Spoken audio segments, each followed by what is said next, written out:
But she's still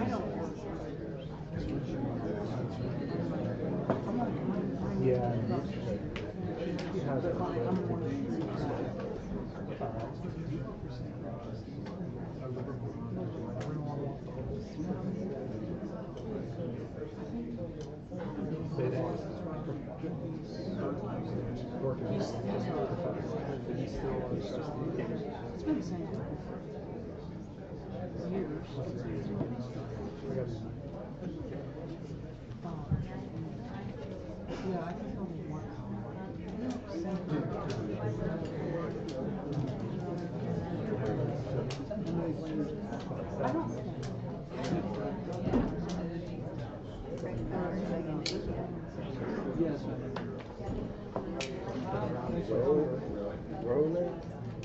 We're going to probably get started on 5.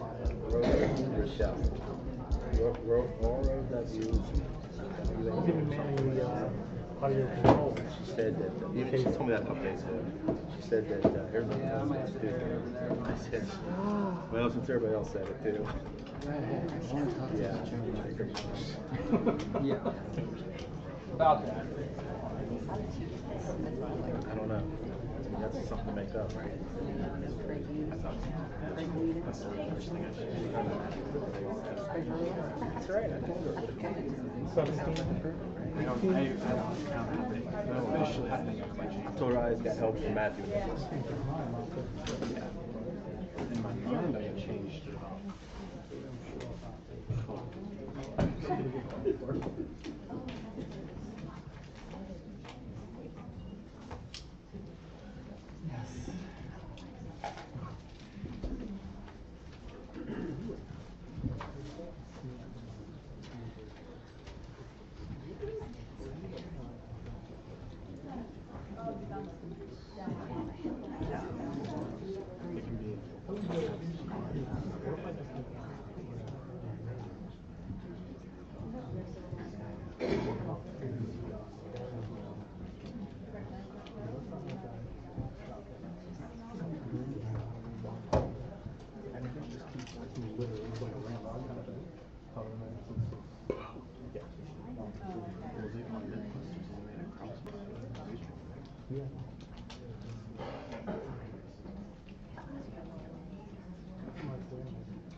All right, ladies and gentlemen, we're going to begin. I want to thank you all for coming here tonight and welcome you to Kent State University at East Liverpool. My name is Donald Bean, and I'm the Assistant Director of Enrollment Management and Student Services here at the university. And the purpose for this evening's event is to give you, the voters, an opportunity to hear from the candidates who are running for the East Liverpool City Auditor, City Council, and School Board positions. And tonight's event is not a debate. Instead, each candidate will be given 5 minutes to address the crowd. And we want to thank the candidates for coming out because we have quite a few here this evening. We've asked the candidates to provide an introduction, speak to why they're running for office and their goals, should they be elected.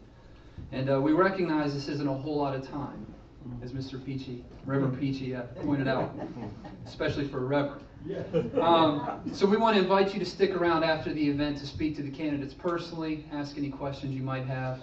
And we have some mayoral candidates in the audience who I'm sure would be happy to do that. Lucy Harris, Brian Kerr, and Ryan Stovall. I'm sure they'd be happy to speak to you as well.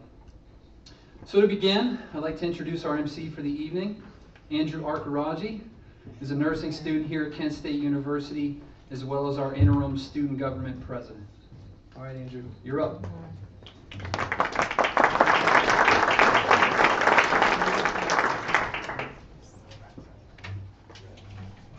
Thank you all for coming. We're just going to get started with the first candidate for City Auditor is Marilyn Bosco. The candidates are coming up in alphabetical order. evening, everybody, and thank you for allowing me to attend. As he said, my name is Marilyn Bosco. I'm currently the Deputy Auditor of the City of East Liverpool. And when our current auditor, Kim Woomer, decided not to run for office, I felt the timing was right, as many people have encouraged me to run.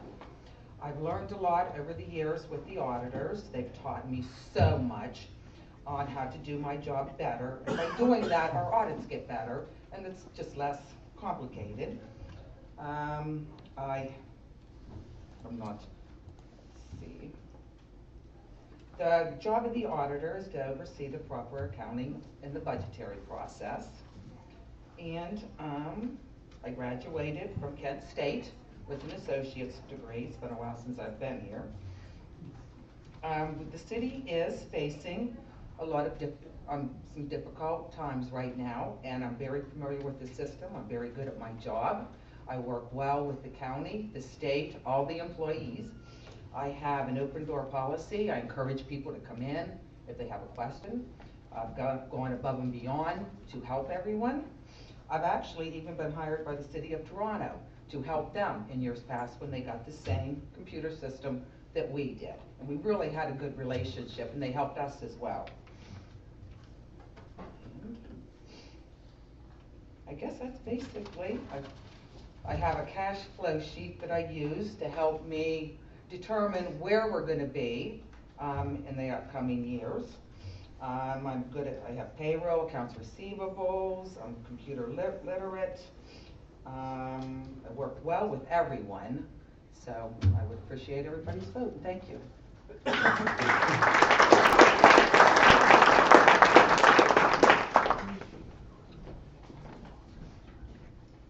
So up next is a current Board of Education member, Scott Derringer.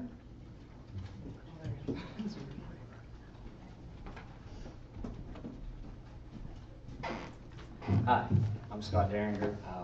I graduated from East Liverpool High School in 1988. I attended Kent State University. I'm currently the East Liverpool City School Board President. Again, I am seeking re-election. I've been on the board now, this is my 8th year. When I was first entered into the board, we were in fiscal and academic emergency. It was a daunting task for most of the current board members that are there now and myself to pull us out of fiscal emergency and academic emergency. We have done it through the last, I don't know, probably took us about 4 years to get to that level. The last 4 have put us in a pretty good spot financially and academically. We're starting to improve. Obviously, we've had made some major changes throughout the whole system with some different superintendents. You know, a lot of teachers have retired, and all we can do is continue to get better. We talk. We every day we sit in there and talk about, or not every day, every meeting we sit and talk about what it is, what's going on, what's the next object. The buildings have been redone, everything's done. What's left to be done is basically the education side, and we're trying to continue to improve every day on that education. It's a daunting task, like I said. Going in, I didn't know much about what was going on as far as in the Board of Education and how it operates. I had to learn. I learned that every time someone says something, it wasn't always true, but I guess that comes in politics as well. So when you get in there, you have to kind of weed your way through and find out.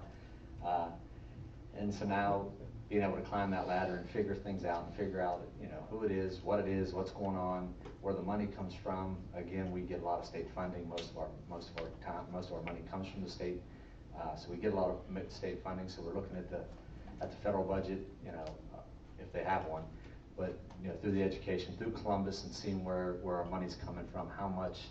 Anytime they cut, it affects us. So we have to look at what we can do and where we can pinch pennies. And education's an ever evolving, you know, situation. They change every day. It's not like when I was in school. I'm sure it's not like when a lot of people were in school. It changes.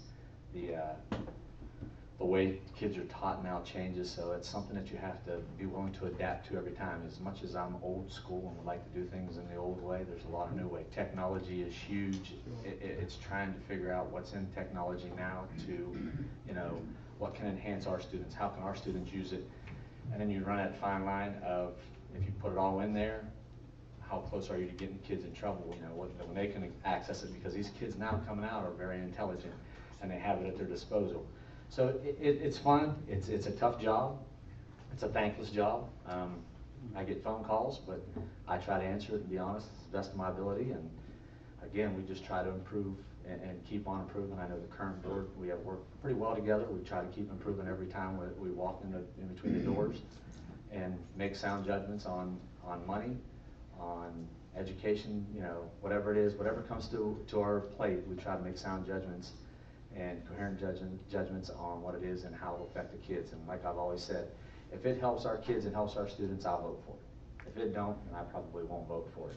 And you've seen me not vote for things at times, but as long as it affects our kids in a positive way, I'm good with it. If it affects them in a negative way, then I probably won't vote for it. Besides that, that's all I have.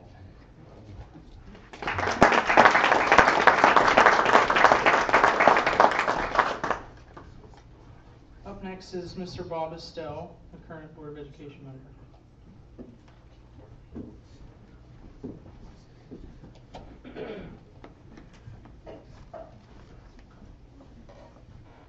Hi, I'm Bob Estelle. I'd like to thank everybody here for coming. I'd like to thank Mr. Akarachi and Mr. Bean and the KSU staff for having us here. I was very disappointed when the high school canceled this debate. I was looking forward to that, and unfortunately it was due to lack of interest, and that embarrasses me. I'd like to wind the clock back about 7.5, 7.75 years when I first ran for the Board of Education. The reason I ran at that time was, if you remember the newspaper articles at the time, our Board of Education was front and center, and it was downright embarrassing. I'll give my wife credit for dragging me to a board meeting and saying, look at what goes on. And I was truly downright embarrassed at the way we were behaving in front of our children. Now, how do we expect our children to be any better if we cannot be civil, if we cannot be responsible when we are in the public eye? And that was my first goal. And I think we've done a very good job of that. I think in the last 5 or 6 years, you've seen very little of us in the paper, at least arguing amongst ourselves. That does not mean we do always agree with each other, but we leave the dirty laundry in the laundry basket, and that's where it belongs. So I think the decorum of the board is very important. That shows responsibility, and that shows our children how you are supposed to behave in public. Secondly, our fiscal emergency. And I don't want this present board to take all the credit. The board before us made some very hard decisions. But I will say that we have followed up on those hard decisions by acting responsibly with the money, that we have kept a line on the money. Mr. Puster, who was our previous treasurer, was outstanding. He always gave us plenty of information so that we knew the right path to follow. He saved us hundreds of thousands of dollars, if not millions of dollars, through his guidance. And I want to give him credit for that. But the board followed his advice, and through good fiscal management, we have been able to maintain a positive balance when we are expected to go negative. Education-wise, we were failing. I remember what the school was like when I graduated in 1972. I had a great education, and I know many of you did too. I know when my children went, at least the older 3, extremely good educations. And then for some reason we started to wane. And so that is where we needed to pick up. When I ran 8 years ago, my policy was, or my agenda was, that I wanted to run this a little more business-like. And I know a lot of people don't like to hear that when it comes to children. But the way I viewed it was, the children are our customers. Now, my background currently is I've spent the last 15 years as a supervisor at ATI Flat Rolled Products. I am a senior operations and maintenance manager for them. I have to deal with anywhere from employee relations up to managing budgets, managing maintenance outages, managing the operations of the day-to-day responsibility of the line and making sure we make a good product. So I've had a lot of background in business. One of the tenets that I've learned is that you have to have volume. to take away your overhead, and that's something we didn't have. Our population has been waning, and we need to do something about it. The more students we have, the better we can teach them with the resources we have. The better we teach our children, and the better education we have here in East Liverpool will help East Liverpool develop as a city. Because if we do not have a good educational background, the businesses will not come. And many of them have already said that. We need good education. And I think we're on the right path. Our current superintendent is very diligent and very robust in driving that. The teachers are working together now in teacher-based teams. We're doing all the right things, and I see our test scores coming up. And that's the positive influence we want to have. As far as my own personal background, I graduated, as I said, in 1972 from East Liverpool High School. I went to Kent State University for elementary education. So ask me how I ended up in a steel mill, but that was the way my path led me. I have also was in my valedictorian of my class in electronics school. So I took electronics school to advance my work in the steel industry. So that's my own educational background, besides being the fact that I am the father of 5 children who have all graduated from East Liverpool High School.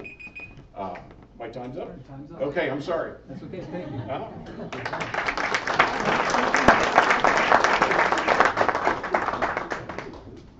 Up next is Mr. William Hogue, a candidate for City Council. Thank you so much for inviting us and for holding this candidate forum for the community. I want to thank all of KSU ELO for that, and especially the student government folks who organized this tonight. My name is William C. Hogue. I'm a candidate for council at large. I live here in town, 401 Thompson Avenue. I'm a '67 graduate of Stanton High School, now Edison local, a 1971 graduate of Miami University in Ohio, with a BS in Education, Comprehensive Social Studies, and postgraduate studies here at Kent State University as well as at Miami University. I am a retired social studies teacher with East Liverpool High School in 2002, and a board member of the East Liverpool Historical Society. I'm married to my lovely wife, Mary Ann, who's here tonight with me, and we have a son, William, who's 23 years old and finishing up his studies at Kent's main campus this semester. I previously served on East Liverpool Council at large, and then was elected this past spring by the precinct committee to fill the present term, March to December 2015. Why am I seeking this election? I was encouraged by recent signs of economic growth, and I have a desire to contribute to further community development and to foster cooperation among council members and throughout the community. I take no credit for the projects now on the table. That process began long before my present return to council, but I do hope to be a part of development that comes after it. My qualifications include more than 10 years of previous service on the council, and also a working knowledge of the community, its history, its people, and an abiding belief in its potential. Primary responsibility of a council person is conscientious service on the council, including attendance at meetings, committee work, fielding constituent concerns, and careful budgetary management and fiscal constraint, as well as teamwork and cooperation with other members of council and city officers and various departments. The most important issue facing the city, and there are many of them, but I think the most important is the maintenance of city services against the two-horned dragon, which is population decline and the higher local taxation that we faced because of state cuts to local budgets. Economic development, then, is the only effective way to address this threat. New streams of revenue will ultimately ease the tax burden, and attract new citizens. As local jobs increase, we won't be educating young people just to help other cities grow, but they'll be able to stay here and help ours. My plan for economic development is that I hope to build on the newly emerging foundation of economic development that has emerged in recent months after years of effort. This includes new workforce housing in the downtown, Kent State University and Newcastle School of Trades workforce and leadership development, and most recently, the prospect of the development and assembly of a new generation of automobiles here in our city. These developments point the way to even more economic opportunity and the first chance in a generation for this city to build a new and brighter future. I firmly believe that our community is comprised mainly of decent, honest people, and that a renewed opportunity can help us overcome the decades of decline, decay, and adversity that we've faced, leading to a positive growth and opportunities for individual and community prosperity that we haven't seen in a very, very long time. So, I ask for your support and for your vote come November 3rd. Thank you very much.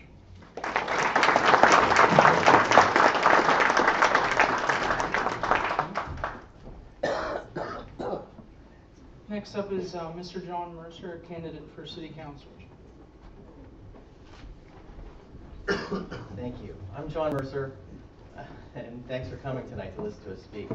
I'm also a graduate of East Liverpool High School and Kent State University. I have a first degree in English from there. I'm currently working at Washington Hospital, Director of Development. I've been there for 16 years.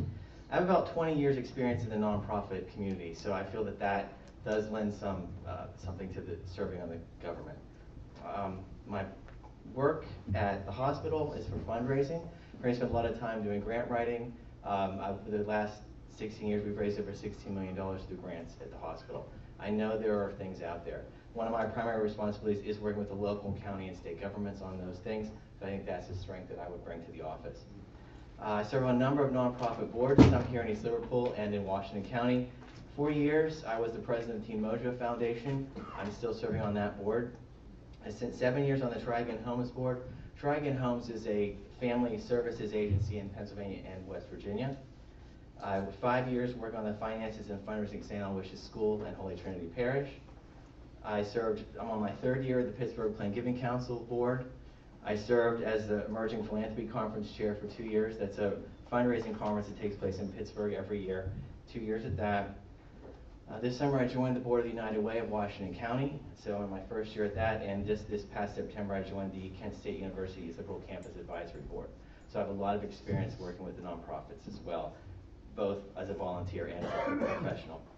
I agree that the economy is our biggest problem. I mean, really, poverty brings drug use, poverty brings crime. We need to fix that. And of course, the streets, there's a lot of issues facing us. Our streets are in bad shape. We need to make East Liverpool a place if you want to live and work. And I think we need to break down the silos within the city government. We need to break down the silos in the city. All of us need to learn that we're in this together. We've got to make Liverpool better, and I think we can do it. I'm running for council because I think we're at a point where it could go either way. I mean, and I really think that we have to work hard to make it something better. It won't be what it was in the 60s and 70s. It can be something else, something just as good. You know, our population has declined. We've got to turn that around. Are we going to go back up? Who knows? But we've got to do something. So I decided to run for council to see what part I could play in that. And that's basically it for me. So thank you very much for your time.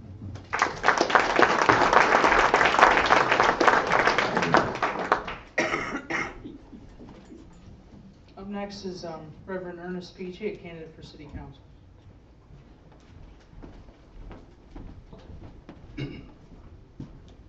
Good evening, everyone. I want to say thank you to Kent State and all those that have come out here today to be with us as we give this opportunity to be able to have this platform to talk about the issues of the city and give us the opportunity to, so you can hear our voice and hear our opinions and hear our thought process of what we think about the city and what have you. My name is Ernest Peachy, and I live here in East Liverpool, Ohio. I'm married to Shannon. I have 5 children and I have 1 grandson. I am a graduate of Faith Evangelical College and Seminary. I have that background, various other backgrounds as far as religious studies, and then also in medical studies as well. And then also, I moved here, back here from Columbus, Ohio, 8 years ago to pastor the Second Baptist Church. And with me coming back here to the Second Baptist Church, I said to myself I wasn't going to come to East Liverpool because I knew the deplorable condition that East Liverpool was in. And I said to myself, I wanted to be a help, to be a blessing, to bring forth change and bring forth help. I didn't come here to sit, but I come here to do some work. I have been working and pastoring there for the last 8 years, and I've been trying to do multiplicity of things throughout the city, trying to partner and team up with other people, and also working with the Family Recovery. I'm working with Team Mojo Foundation, working with the TVI board, and working also with the health department and various task forces that I've been working with, and working with so many different people to try to collaborate and do what we can do to work together. I think one of my main focuses, what I want to focus on, is having positive change in our community. We hear a lot of negative things about East Liverpool, and a lot of the people are pulled down and they're kind of dragged under about that. And I'm always saying that there's an opportunity, there's a chance for change, and if we pull together as a group of people, regardless of the facts, we pull together and we can make some big changes happen in this city, whether we partner with each other, bringing in funds, dollars, bringing in partnerships, and whatever we need to do in order to bring this thing to pass. I think if we give ourselves a good opportunity to do as such. One of the other things that I have done down through the years is I have worked as an owner of a business, and I employed over 50 employees. I had a cleaning business, and then also when I worked at OSU Hospital, I worked there in operations where I managed a team that we set up for surgeries for over 230 surgeries a day. I managed some teams for over 10 years. And in the process of it, I left all that to come back here to East Liverpool and really try to pour in here and do whatever I can do to be a help and to be a blessing, to come along council and come along the city officials and the people of this community, our churches, our clubs, or anything that is going on here. I just want to be a blessing in some kind of way, shape, form, or fashion. Amen.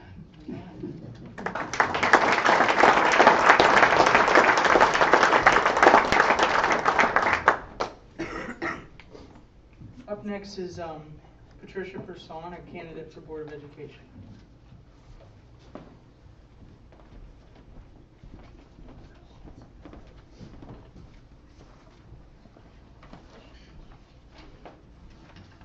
I would like to also start by thanking Kent State for offering this forum to introduce myself. I have been an advocate for children for 20-some years, and that's why I chose to run for the seat on the East Liverpool School Board. I have 4 grandchildren that attend East Liverpool School, and I look forward to using my education and experience to work with all the stakeholders, including students, parents, administration, and community members, to assure our students receive a quality education. My qualifications include working as an intervention specialist at the K-4 level for 7 years. I worked as a building principal in a preschool through 4th grade building for 7 years. And I ended my career as a director of education for the Mahoning County Board of Developmental Disabilities. 7 years. Do we see a pattern here? During my career, I have interacted with many school boards, and I know primarily the responsibility of all school boards is to secure a quality education for our students and to assure the community's views regarding curriculum and outcomes are represented. School board members and our superintendent must be accessible and accountable to all of our stakeholders. I believe some of the important issues facing our school community is student achievement, inclusion that stays in compliance with special education laws and regulations, the decline in enrollment, we've all discussed that, and remaining financially sound. Today's education system is very competitive. Families have a choice. They come from homeschool, cyber school, charter school, and they all compete for education dollars. Students vote with their feet. When they're unhappy and when families are unhappy, they leave our district and they take their funding with them. Now then, I've listed important issues. However, the most important issue to me at this current time is the safe and stable environment for our children to learn. I believe that the board and the superintendent must assure the board policies and procedures are followed when implementing new procedures in the area of special education, discipline, and curriculum. Without these safeguards in place, achievement will not improve, inclusion will not be achievable, and enrollment will continue to decline. In addition, we will be risking our students' well-being and leaving our district open to major liabilities. These problems cannot be resolved by just board and administration and in isolation. The difference between the generation that I came from and the generation now is the fact that they all want to be part of that change. We have professional members of our community, parents and community members, willing to participate in a proactive approach to these problems. However, once these communities are established, they must have a leader that will meet them on a scheduled and consistent basis to move forward and initiate change. If elected to the East Liverpool School Board, I promise to bring my experience and education to help prepare our kids for the rigorous demands of the future job market. Thank you.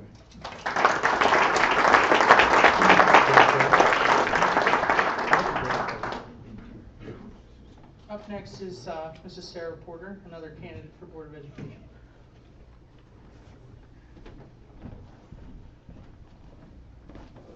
Hi, I'm Sarah Porter. I'm a graduate of East Liverpool High School and I attended Kent State University. My most important job currently is being the mom of two school-age children that I would like to see graduate from my alma mater. During previous to the last election, I had considered running, but I was too late. So I've spent the last 2 years asking a lot of questions, paying attention, volunteering in the schools, which I've been doing for 5 years since my son started kindergarten, and substituting within the district. I would have to say it's giving me a different perspective on what actually goes on day to day within the schools, the good and the bad. I think that is probably what makes me most qualified. I really do see what goes on. My kids are there. I sympathize with the teachers and the administrators. I'm very proud of our teachers and staff and students and hope to see them become more successful with the correct training, support, and qualified administrators in place. Thank you.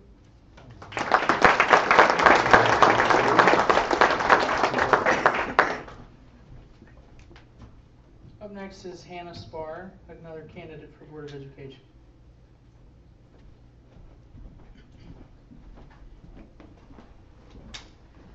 I have been living in East Liverpool for 19 years, and I would bet that the majority of this room has no clue who I am, because I was born and raised in Pittsburgh, Pennsylvania, and attended the Pittsburgh public school system. A school system where in the fall of 1979, I walked through metal detectors into my high school. We had private security that was allowed to place their hands on you and check you if you beeped. All the good-looking girls beeped, just so we're all aware of that. I have 2 children in our junior senior high. They're 12 and 15 years old, and they are girls. I do not want to see my children not graduate from this system. My husband went to school here. He loves it here. He's retired from your fire department. I like it here. When I first came here, it took a long time for me to meet people. But through volunteering for 10 years in the school system, I've met a lot of people. I've seen a lot of things that make me sad as a parent. My daughters will graduate, they will go to college, they will do the things they want to do. My concern is for those children who do not have that. Okay? I see children, and it's not the teacher's fault, it's not the administrator's fault, it's the idea of the community. People treat our athletes when they walk in with disrespect and rudeness. And they treat, parents do it too, they tell their children things about their school or their teachers that are disrespectful and rude. How can you expect your child to walk into a classroom with their head held high and say, I'm coming in here to learn today because I'm going to be something great and I'm going to come back and make things better here when I graduate? They're not going to do that because they walk through the door feeling like they're worthless and like it's a waste of their time, like nobody cares. And it drives me crazy. I volunteer with junior, senior high track. I'm the president of the Gifted Association. I was Westgate PTA president last year. I was PTO president at lacrosse. You know, my kids are so involved that I meet so many children, and it amazes me when I realize that these children really don't have a focus. No one's telling them, well, you could do this, or you could do this. I was amazed at it. Now this evening, I spoke with the superintendent at the choir dinner, and she informed me that we are going to be having some really interesting things, people come in and show them the different things they can do. I love that. I want to get behind the kids. I want to make them understand that it doesn't matter what your last name is or how much money your family has. Every child, every year, at the beginning of the year, should walk in with a clean slate. They've had 3 months to grow, 3 months to change, and everybody in this room knows, as adults, people change every day. So we need to stop telling them that they're not worth anything. We need to give them a positive attitude as adults, as parents, as, you know, we need to do that for them. And I know I have a stake in that. I have a stake every time I do anything with the kids. And that's why I want to do this. You know, and if you've worked with me, then you know that. If you haven't worked with me, talk to somebody who has, because they know that. So, that's it.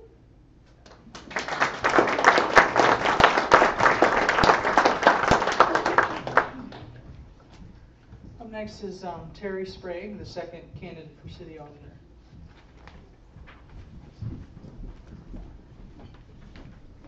Good evening, everyone. Thank you for coming to tonight's forum. Why am I running? I'm running because I'd like to bring accuracy, accountability, and efficiency back to the auditor's office, and to also put in place procedures that had initially been scheduled but not completed due to the massive renovation that was necessary to bring the office into compliance with standard accounting. Qualifications, I have, along with regular positions I've held as controller and CFO, I had my own accounting service on the side. While most people stay in one type of business, I was fortunate to have worked in many industries. Waste management, architecture, street paving, advertising, manufacturing, construction, a mortgage company, and a brokerage house, all of which support the wealth of experience and knowledge I've gained that relates to the different departments that the city has. So in essence, I understand and can relate to their specific needs. My education actually went backwards. When I started out in the accounting field, I went through the levels of accounting pretty fast and was a controller for a number of years, and I got to a point where I knew if I didn't get that piece of paper to support me, I wasn't going to get through that next open door. So I ended up getting my degree after I had already had a career, kind of backwards stuff. Through the years, I've taught many newcomers how to do clerical functions of accounts receivable, payroll, and accounts payable, and also how to read a financial statement and what a financial statement means and how much their piece of the pie was in making the financials correct and understandable and to show them that everyone having a part truly is part of a team. The financials are critical because so many decisions are made based on what those numbers are, and those numbers cannot ever be wrong.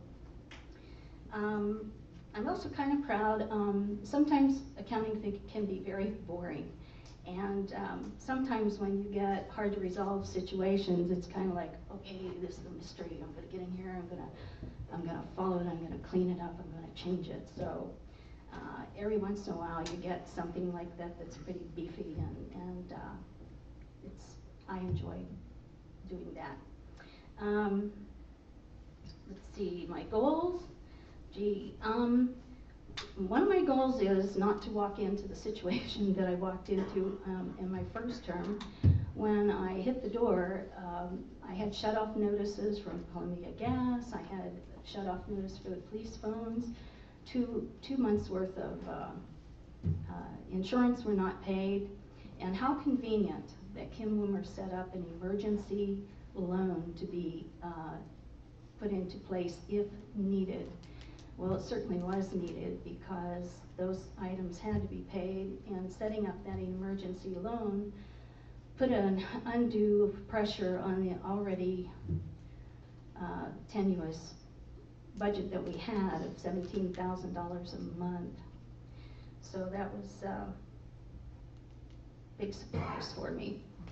I'd like to restore the cash receipts program back to the efficient and self-calculating spreadsheet that was in place when I left, and to do away with the current cumbersome and error-prone handwriting process. I'd like to also ensure that cash is posted in the month in which it's received on a cash basis accounting.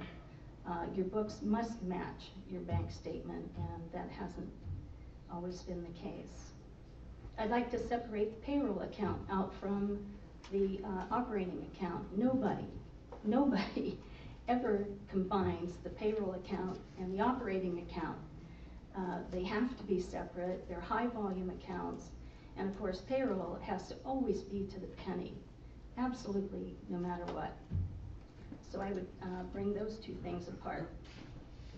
And I'd like to bring back the comprehensive budget format for all that need to read it, understand it, and work with it. I saw the budget for 2016, and it was in pieces. Cash flow statements were used. So, thank you. Thank you, thank you.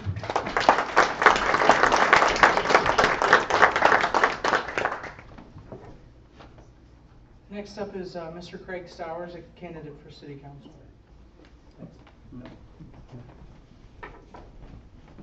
Hi, I'm Craig Stowers. I was born and raised in East Liverpool. I worked as a mechanic for 25 years at the same shop up until 2 years ago. I quit that to become a full-time landlord. I take great pride in the property we own and maintain. I'd like to enforce all property owners to be held to the same standard, and if they're not, let's take them into court and punish them by law or whatever we can do. I'm definitely not experienced at this, but I'm willing to learn as I go. I'll always be around to answer the questions. If I can't have the answer, I'll find somebody that does. That's about all I got. Thanks.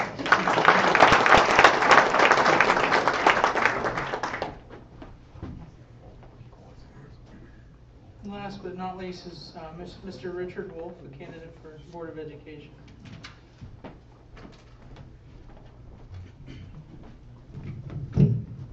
Thank you, Andrew, and thank you for having this evening. My name is Richard Keith Wolf. I served 8 terms on the Board of Education, 32 years. I bring a wealth of experience. I have served with 10 different superintendents, running the gamut from the best to the worst. In 1972, they held a meeting at Joshua Dixon Elementary School in Columbiana. And the purpose of that meeting was to talk about a JVS. At that time, East Liverpool schools was the only comprehensive high school in the county. And I made the statement at the time, if we did not merge with the JVS, the day they opened their doors, we would be far behind. And that held true because, as you may or may not know, the most significant industry is the food service industry. I was told that when we went through the renovation process that we would have a production kitchen at the high school and we would be offering food service. My wife and I are proud to be the parents of 8 children, 7 of whom have undergraduate degrees, 5 of them have advanced degrees. The regrettable part of that is, in order for them to secure employment, they had to go elsewhere. So I've only had 2 in the local community, both of whom have been teachers in our system. I bring to you sincerity, intelligence, and a willing to do whatever is necessary in order to accomplish goals.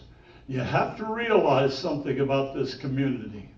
And it's sad to say, we have become the dumping ground for the tri-state area. That we have more Section 8 housing in East Liverpool than the rest of the county. As a consequence, our school system has to deal with those problems. That has the impact of adversely affecting the quality of education. We spend too much time with those types of situations. If I'm elected, I will give you what I have given you for 32 years. Sincerity, honesty, and full, fair answers. Thank you.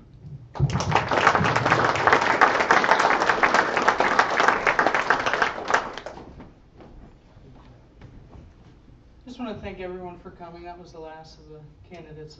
Everyone is welcome to stick around and talk to everyone. I know the 3 candidates for mayor are also here tonight.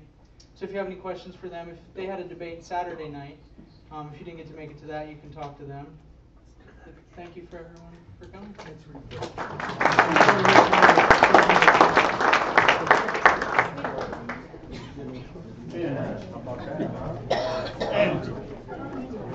Good job, buddy.